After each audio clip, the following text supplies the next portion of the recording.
ऋषिकेश में गंगा जी के किनारे एक संत रहा करते थे।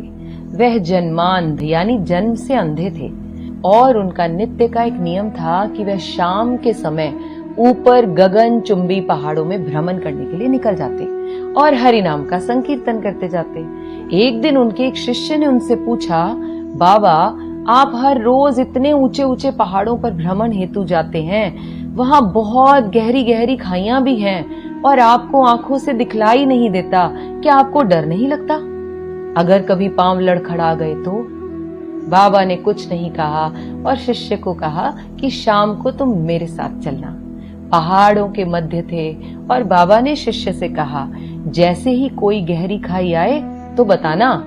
दोनों चलते रहे और जैसे ही गहरी खाई आई, शिष्य ने बताया कि बाबा गहरी खाई आ चुकी है।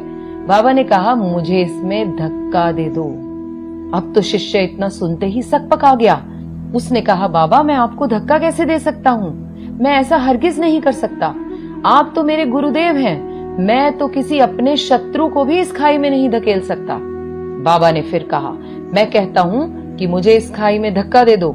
यह मेरी आज्ञा है और मेरी आज्ञा की अवहेलना करोगे तो नर्कगामी होगे।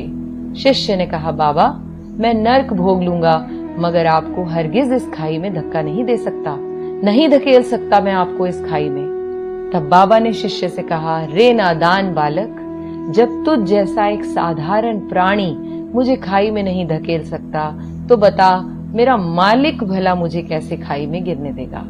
उसे तो सिर्फ गिरे हुओं को उबारना आता है, गिरे हुओं को उठाना आता है। वह कभी भी किसी को गिरने नहीं देता।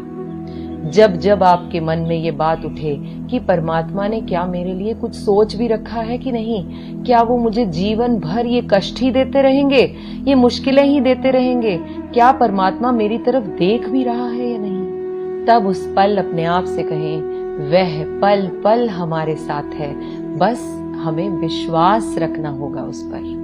मेरी हैसियत से ज्यादा मेरी थाली में तूने परोसा है, तो लाख मुश्किलें भी दे दे मालिक, मुझे तुझ पर भरोसा है। अब इंसान है, कभी कभी तो यह विश्वास भी डोल जाता है। जैसे ही डोलने लगे, याद करें यह मेरी स्टोरी और हाथ जोड़कर उस परमात्मा को शुक्रिया करें, हर पल हर क्षण।